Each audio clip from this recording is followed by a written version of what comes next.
How many are expecting something from God? Amen. Yeah.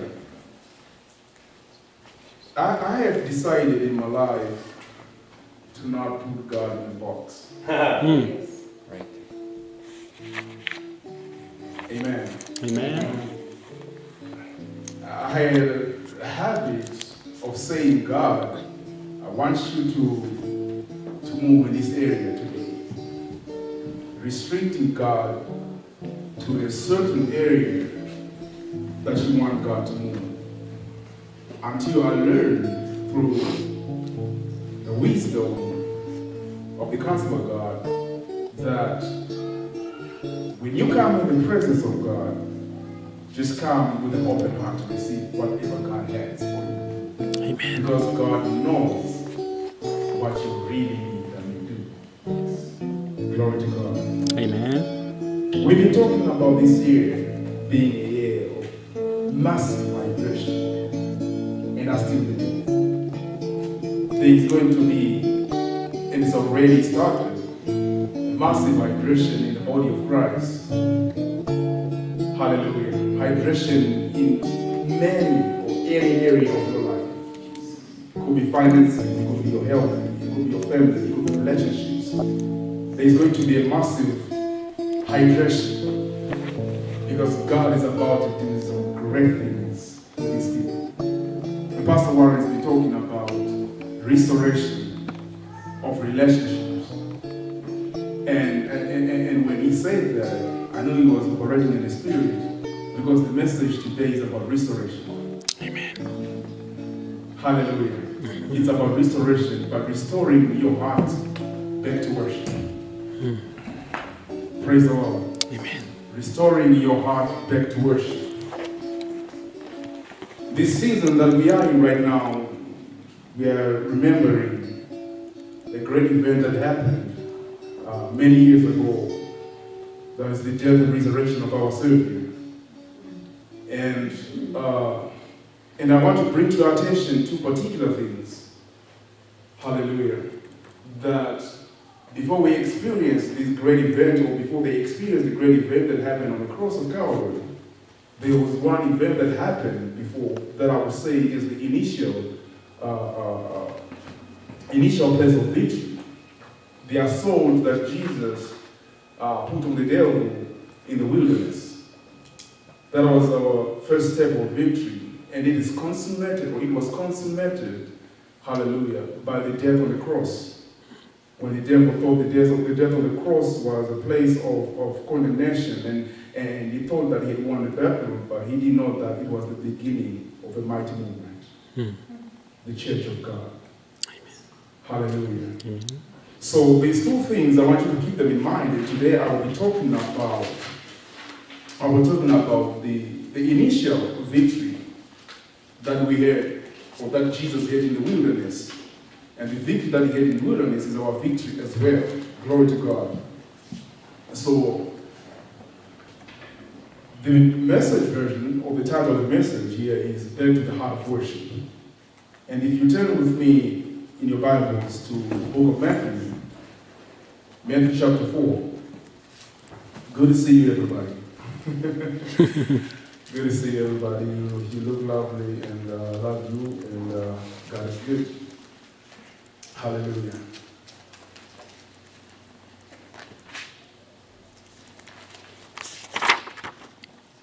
Matthew chapter 4 talks about the temptation of Jesus. Glory to God. Amen. Jesus now is entered into the wilderness and is about to be tempted by the devil.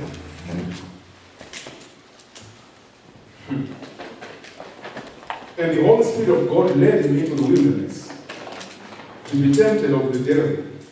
So this is a God-ordained wilderness. Hallelujah. Amen. It's a God-ordained wilderness.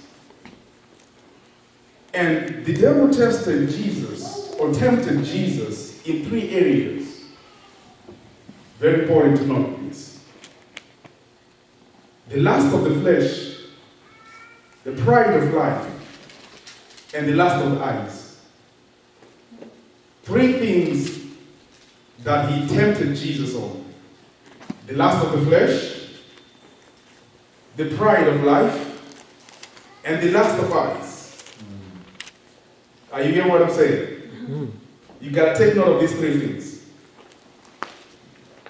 And every body or all humanity, these are the three areas that we are constantly or often tempted by the devil. He will not tempt you outside these three levels. I want you to understand me now. He will tempt you in the area of the flesh. He will tempt you in the area of pride. He will tempt you in the area of the lust of the eyes. Three things. So, if we go in the Bible, just to read through this particular scripture, it says that Jesus was led up by the Spirit of God into the wilderness to be tempted by the devil. After he had fasted 40 days and 40 nights, he was hungry. Hallelujah. Then the tempter approached him and said, "If you are the Son of God, tell these stones to become bread." But he answered, "It is written, men must not live on bread alone, but on every word that comes from the mouth of God." Then the devil took him to the holy city and had him stand on the pinnacle of the temple and said to him, "If you are the Son of God, throw yourself down, for it is written." Listen to the devil quoting scripture now. "And for it is written, he will give his angels orders concerning you, and they will support you with their hands so that you will not strike your foot against a stone." And Jesus told him, "It is also written." Hallelujah. That's the counter scripture. It is also written, "Do not tempt the Lord your God." Hallelujah. Amen. And again, the devil took him to a very high mountain. This is temptation number 3, which is the final one. And the devil took him up to a very high mountain. So it was at the top of the pinnacle, and he raised the standard and took him up the highest point of the mountain. Glory to God. Amen. And he says to him now, and he said to him, "I will give you all these things if you will fall down and worship me." Then Jesus told him, "Go away, Satan, for it is written, worship the Lord your God and serve him alone," or serve only him. Then the devil left him, and immediately angels came and began to serve him. Hallelujah. Father, thank you for your word this morning. I pray in the name of Jesus that the Holy Spirit of God will unlock, God, the hidden mystery in this message. Amen. Speak to your people, Father. We are ready to receive from you. In the name of Jesus Christ. Amen. Amen. Hallelujah. So you can understand here, right off the back, that the devil travels at the speed of thought.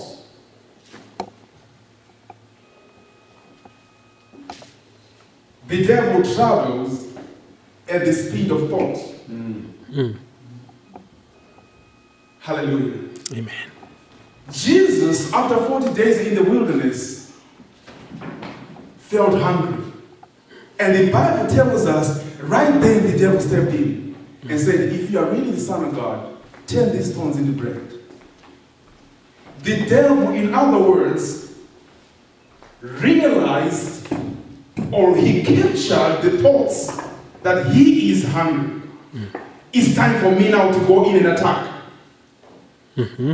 He travels at the speed of thought. Have you ever realized in your life that every temptation or every time that you fall, it begins with a thought?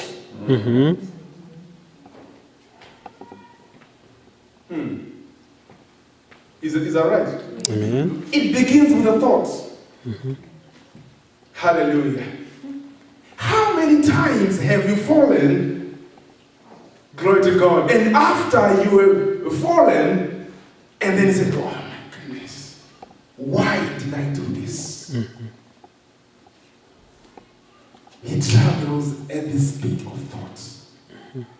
And if you are not careful, if we are not careful, hallelujah, we will fall for it. But listen to what Jesus did now. I want you to understand here. The mystery of this particular scripture is revealing how the devil twists the truth. There is a natural order in the kingdom of God. And the natural order is seek ye first the kingdom of God and his righteousness, and everything else will be added.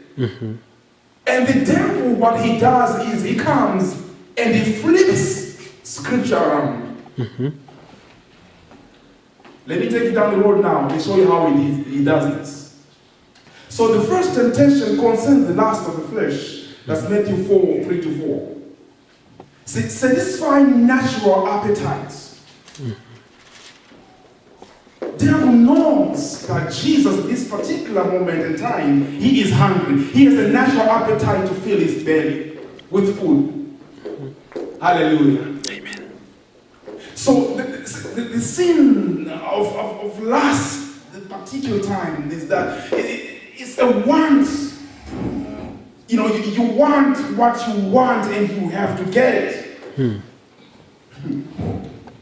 This man had not eaten for 40 days, so naturally he was hungry. And the temptation was, you need some food. You really are hungry. You are the Son of God. Turn these stones into bread. That's number one. Number two, the temptation concerns the pride of life. It comes and it tempts your power. I'm a person of power. Because, listen, this is what was going on in the mind of Jesus. I'm a person of power, of authority. Son of God. I have power. Hallelujah. Pride. Everybody needs power. Everyone needs power to feel important. If you don't have power, you're nothing.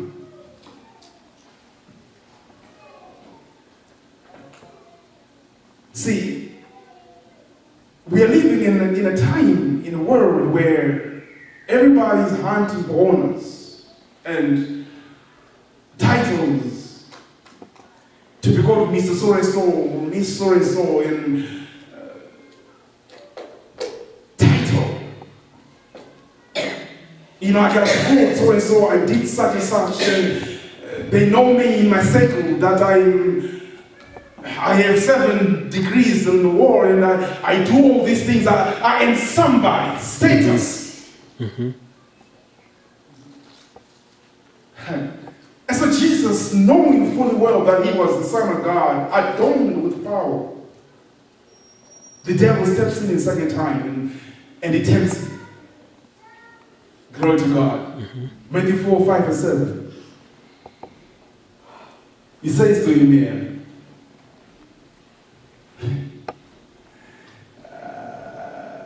then the devil took him to the holy city and had him stand on the pinnacle of the temple and said to him, if you are the Son of God, throw yourself down.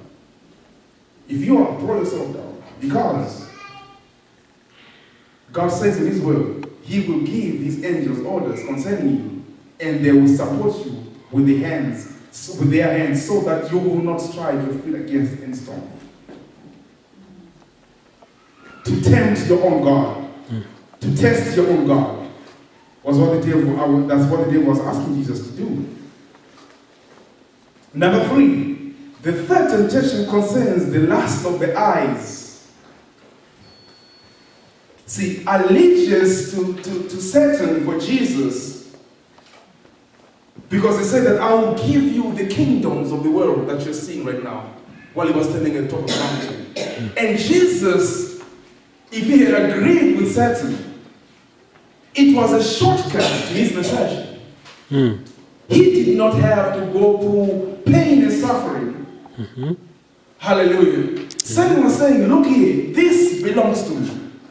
I can cut this whole journey short for you, brother. I know that you want to be at the top. But if you just bow down and worship me, I'll give you the kingdoms. They belong to me, they've been given to me. Given to me by Adam. Remember, Adam in the wilderness, he surrendered the kingdom to Satan. And Satan says, I own this, Adam gave me, so if you want to go to the top, you simply have to bow down and worship me, and I will give you the whole kingdom.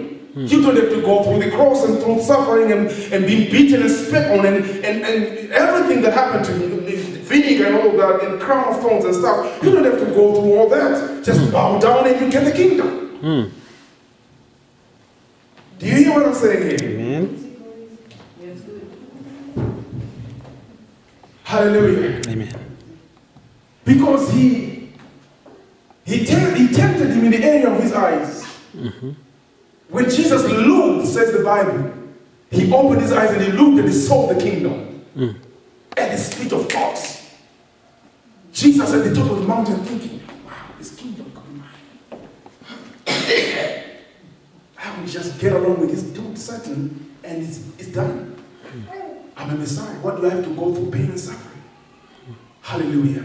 The speed of thoughts. But yet you gotta look at it this way, that the natural order of things with God, see, God starts with number 3 and ends with number 1. Satan starts with number 1 and ends with number 3. Twisting the truth of the scripture. The Bible tells us that seek ye first the kingdom of God and its righteousness, or his righteousness, and everything else will be added. So seeking the kingdom of God is worshiping God. Hallelujah. Amen. See, the system of this world prioritizes food, the lust of the flesh. Amen. See, I have to have food. I have to look a certain way. I have to dress a certain way, the lust of the flesh. I have to, whatever she's going to do, plastic surgery, so I can look a certain way. Hallelujah. The lust of the flesh. And this is the number 1 priority in the kingdom of Satan. Yet in the kingdom of God, that's nothing. The number 1 priority in the kingdom of God is first to seek his kingdom. That's worshiping God. And when you get in a place where you prioritize worship in your life, then everything else will be added, including food. Amen. Glory to God. So the Old Testament is simply the history of how Satan became the prince of the world and caused our first parents to defect from God. Look at our first parents, Adam and Eve. They defected from God because of Satan. And he was not done yet. His ultimate goal was to get Jesus to defect as well. Hallelujah. Amen. Was to get him to defect as well. Hallelujah. So he comes to tempt Jesus now with the things that everybody needs in their human flesh. Everybody needs satisfaction of some kind. Flesh demands. Hallelujah. Flesh is so carnal, says scripture. And the devil knows if I step in, hallelujah, in the area of flesh, I can get wherever. Hallelujah. Weakness, when it comes in the flesh.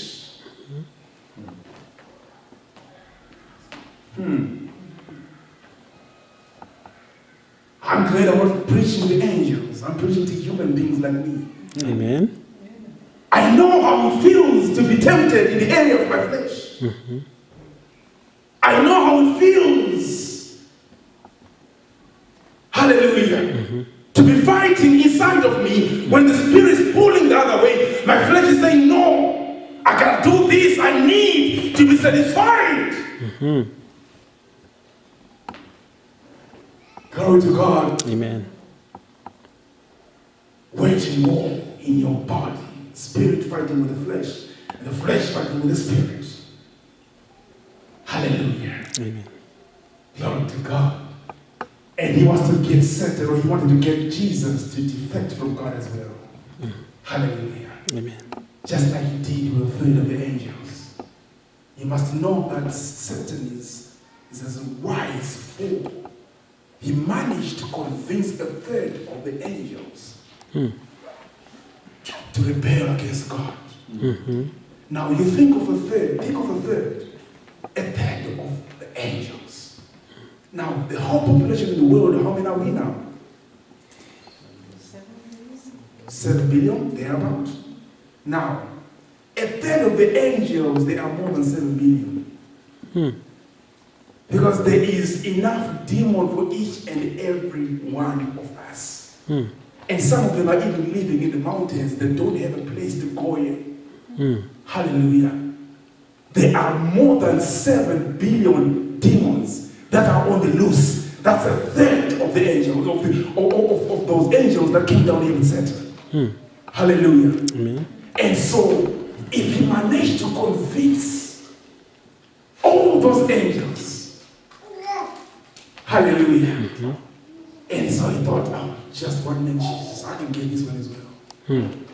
Hallelujah. Glory to God. Amen. Glory to God. So, but we know, I want you to know this now, that for everything that belongs to the world, the lust of the flesh, the lust of the eyes, and the pride of one's lifestyle is not from God. This is not from God, but it is from the world. That's 1 John 2:16. For everything that belongs to the world, the lust of the flesh, and the lust of the eyes, and the pride of one's life is not from the Father. It is from the world. That's why he is called the devil, the prince of the world, and the prince of the air. Are you getting what I'm saying now? So in this word, world, I need you to take note of this word now. It is not the physical world that we see with our eyes. If this is a mental world, and I've given you an explanation or a meaning of this word before, and I said, is that floating ball of thoughts. A floating mass of thoughts, where thoughts and opinions, maxims, speculations, hopes, aims, and aspirations. It is impossible to seize. It is not matter. Glory to God. But it is very present and powerful. Hallelujah. This is the kind of world that the devil is the priest. He reigns in this world. That world I've just given you definition for. He reigns in there. That's his territory, that's his domain. Glory to God. Amen. And the scripture is warning us that everything that you see in that world is not from the Father. It is from the world, it is from Satan. Hallelujah. So each time you find that, each time scripture is twisted by the devil, each time you find that scripture is twisted, you gotta be careful, because there's an ideology that the devil is trying to pass down the lines. See, there's what we call the Luciferian ideology and system, or the Luciferianism. It's the ideological and philosophical attainment of knowledge. And this is what's in this world right now. Ideological and philosophical attainment of knowledge that puts God far from everything that he created and everything that is his. Now it becomes individualism or humanism, to where a human being becomes the center and God is not in the question. Glory to God. A human being becomes the center of everything. Everything revolves around me. I think, and therefore I am. Are you getting what I'm saying? Hallelujah. It removes God from the equation. It removes Jesus from the equation. Struggle that we are going through in this world is individualism and humanism. Hallelujah. Man has become his own downfall. Man has become a navigator of a path to hell, because man has removed Jesus in his life. Glory to God. Jesus, or God, has been removed in the schools. He's not in the schools anymore. He's not in some of the churches anymore. Glory to God. Humanism has taken place. That's why we have Scientology based on humanism. That's why we have all these religions based on humanism. Glory to God. Amen. And this is his number one agenda, to get people out of the kingdom of God. Hallelujah. So, ideologies and philosophies of the enemy, when they come, hallelujah, they are set to cause you to rebel against God. Glory to God. You get what I'm saying here now? Amen. Yeah. So, firstly, you gotta know that Luciferianism, like I said, ideological, philosophical attainment of knowledge, firstly that of the self. It's me, it's gotta be me. If I don't do anything, then nothing moves. It's gotta be, there's no room for miracles anymore in this system. There's no room for miracles anymore. See, come to me and I will show you steps. Hallelujah. I will show you steps, and then at the end of the day, I get all the praise. Because I told you how to come out of a habit. I gave you 7 steps out of a habit. Glory to God. Now I don't need no 7 steps out of a habit. I need to step into Jesus, and a miracle happens. Glory to God. Hallelujah. Glory to God. So this is Luciferianism and individualism and humanism and stuff. And so ego, that's the domain of ego. Glory to God. My God, we've been talking about ego before. I mean, that selfish disposition where it's gotta be me. Oh my goodness, and all that. Hallelujah. And eccentricism. You know, it's me. It's all about I. It's never about the other person, or it's never about God. But the important thing here now is that in this particular city, God is going to restore. Somebody say restore. Restore. God is going to restore his intended order in the house. Amen. In the kingdom. Hallelujah. Bring men to the heart of worship. Hallelujah. See, worshiping God brings you into relationship with God. Hallelujah. Amen. The devil wanted Jesus to bow down and worship him. See, you must know that the lesser worships the greater. It's never the other way around. So the devil is saying, I'm greater than you. So bow down and worship me. Then I will give you. See, the principle is right, but it's in the wrong place. Glory to God. The principle is right. If you bow down and worship the greater, you cause the greater to release things into your life. Amen. Hallelujah. Amen. So he's saying, bow down. I'm greater than you, and when you worship me, then I'll give you the kingdom. And Jesus said, no, you got it wrong. I worship the Lord my God, only him shall I serve. Hallelujah. When I bow down and worship God, I cause God to release things from heaven. Amen. Hallelujah. Why should I sell short and worship you set? I gotta worship God who is higher than you. You gotta understand that the devil is still on his agenda from the beginning. His agenda is to ascend to greater heights. See, he wants to be God himself. Hallelujah. He wants to be God. That's his intention. So he's like a politician. Hallelujah. Out on a campaign. Glory to God. You know what politicians do? When they want you to vote them into office, they come and they make promises. Hallelujah. Maybe give you some food, handouts and stuff. We've seen that before. And the moment they're in office, they forget about you. Hallelujah.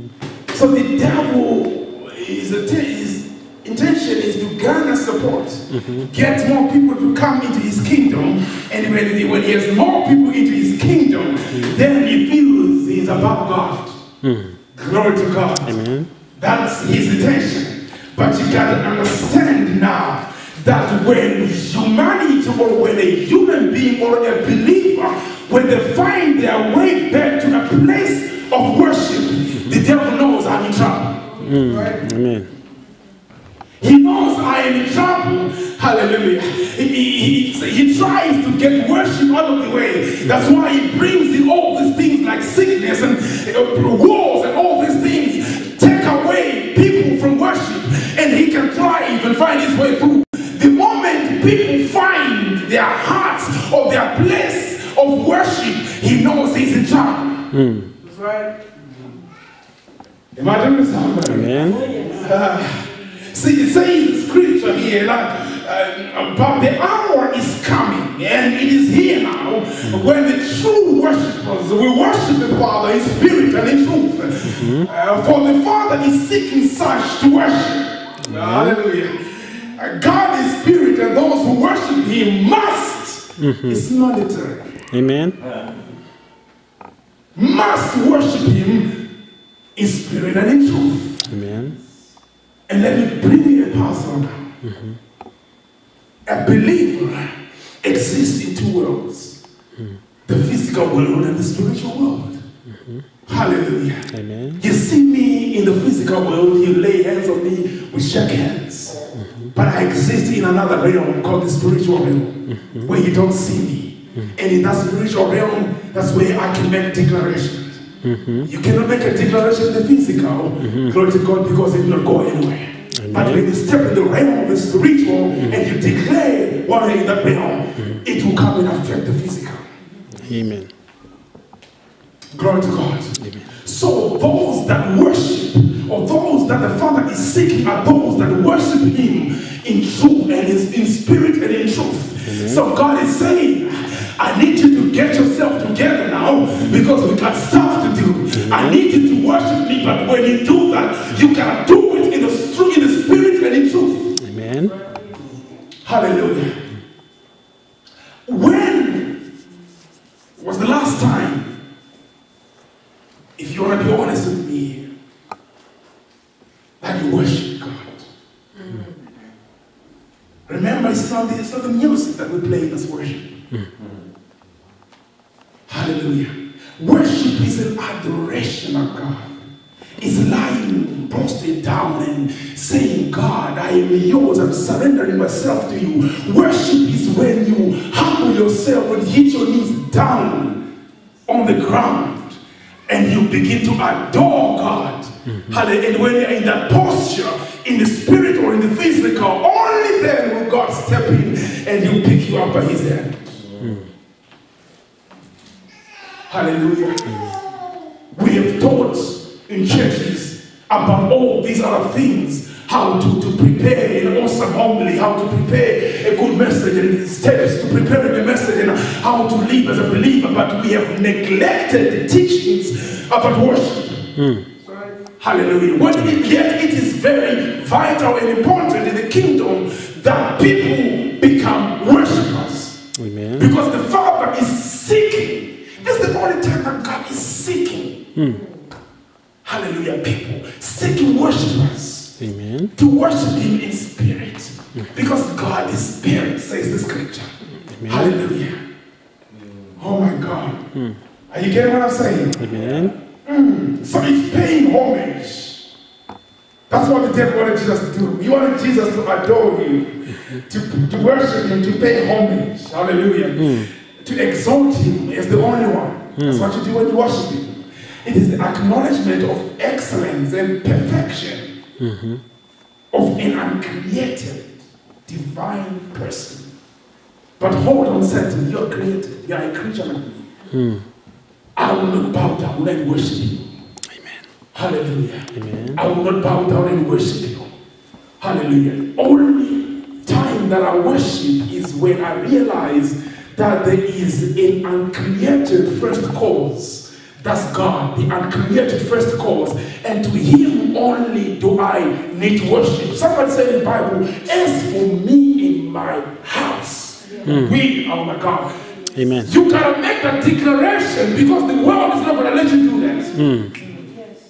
If you don't declare your way through worship, then somebody's gonna declare it for you. And you will not like it when they declare. Hallelujah. Amen. Glory to God. If we don't do it, then the devil will do it.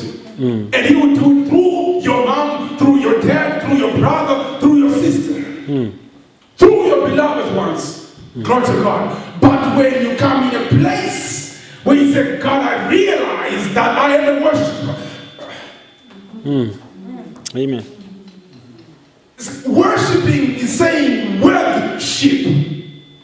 You're saying God is worthy and everything else is nothing. Glory to God. Amen. God is worthy. When you exalt God even in the midst of a situation,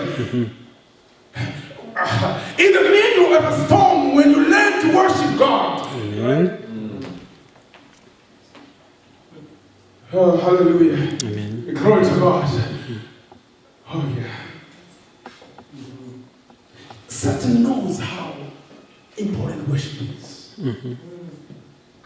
Have you been worshipped before? I've seen our elders back home when their wives came and they come on their knees, they got a bowl of food in their hands and they oh my God, they're crawling on their knees and they're approaching.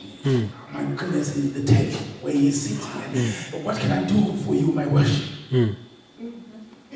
And then they feel like, I'm the man of the house. Amen. Hallelujah. I tell you, if that wife asks for money to go buy a dress, she'll get that money. Hallelujah.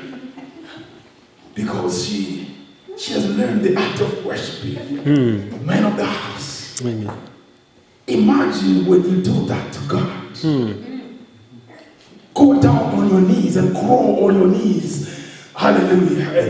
And say, God, worshiping is giving. And I'm here now, God, to give you my heart. I'm here now, God, to give you my life in worship, regardless of what I'm going through. I'm probably in pain right now, but I want to worship you, Father, regardless. I'm probably going through divorce right now, but I want to worship you, God, regardless. I'm probably caught up in a system, God, but I don't care about that right now. I want to worship you, Father. When you go down on your knees in your heart, and you begin to sit the throne and the face of God in worship, only then will you cause God to say, oh my God, I feel like God. I got to do something for this person. Hallelujah.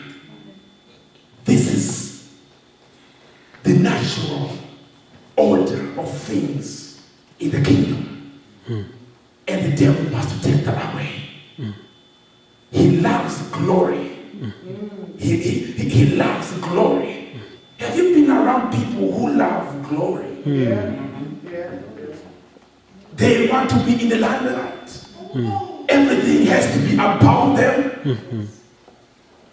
If it's not the case, they don't feel good at all.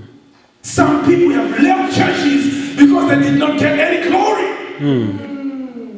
Hallelujah. They walked out of churches because they have not got any glory. Some have left their marriages because they got no glory in it. Hallelujah.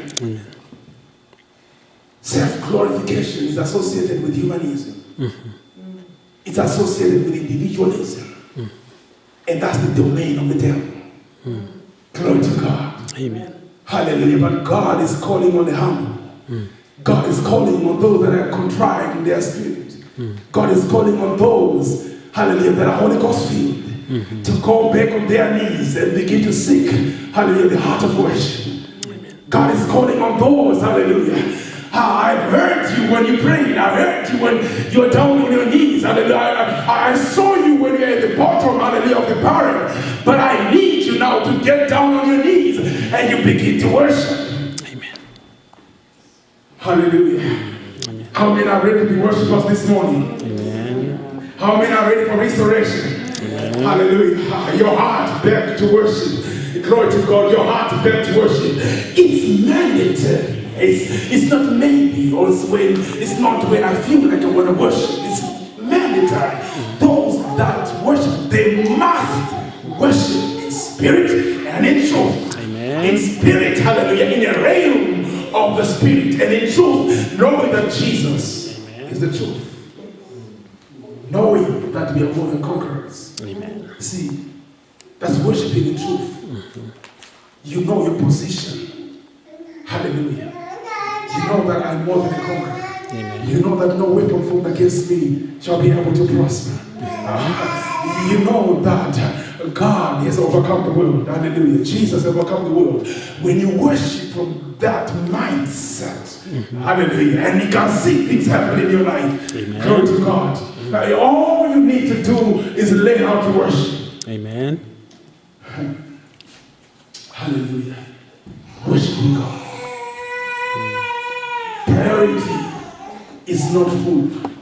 Priority is not your status. Priority is worshiping God. And everything else will be added. Glory to God. Amen. Seeking first the kingdom of God. Ladies and gentlemen, I don't know how much you've been seeking. Glory to God, but when you seek first, see, it has to be first. And everything else will be added. That's why I say, don't worry about tomorrow, what you'll eat or what you'll put on. Don't worry about that. Seek first the kingdom. And he gives an example that even birds of the air, they don't sow, they don't reap, but God takes care of them. How much more will he do for those that worship him? Amen. Hallelujah. How much more will he do for those that worship him? God loves to be worshipped.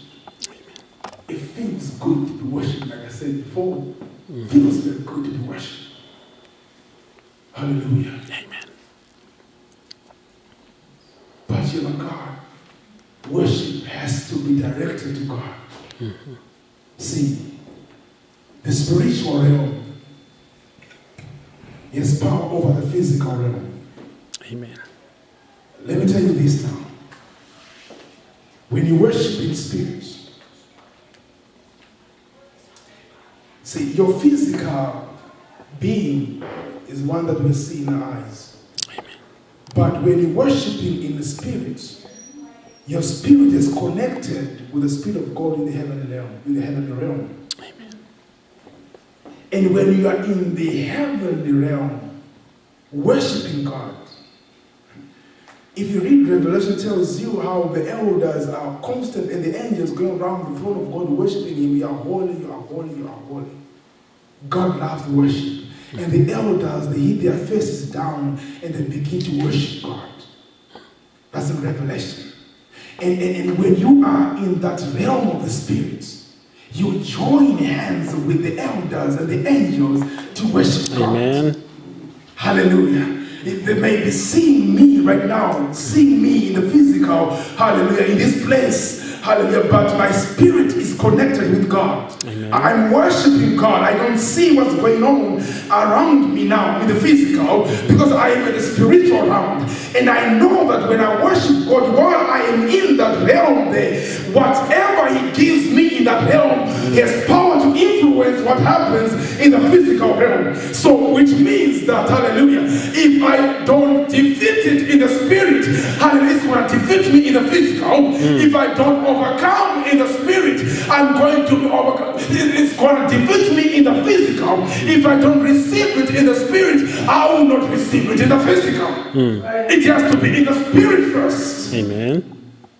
Hallelujah. It has to be in the spirit first. Glory to God. Your blessing, you cannot receive it in the spirit and it need to manifest in the physical. Glory to God. Amen. Blessings are received in the spirit when they're worshiping God. And then you see the result of the blessing in the physical. Children, houses, cars, jobs. They are a product of the blessing, or they are a result of the blessing received in the spirit. Amen. Hallelujah. There is nothing that you can attain in the physical world, hallelujah, that you would have to receive first in the spiritual realm. You have to receive it in the spiritual realm. Hallelujah. And let let me promise you this. No, let me say it. I will not promise anything that's outside Scripture. Because there is not God. Amen. My promises to you, they are in Scripture. Amen. God does not overpromise and then underperforms. He does not do that. His promise is as sure as his performance. Amen. Are you getting what I'm saying? His promise is as sure as his performance. Glory to God. Amen. Whatever you need today in this house, in this hour, I need you now to get into the spiritual realm. Hallelujah. And then when you get in there, you access heavens in the spiritual realm and in the physical realm. Hallelujah. Your flesh restricts you because of the lust of the flesh. Hallelujah. It will restrict you. You will not get there.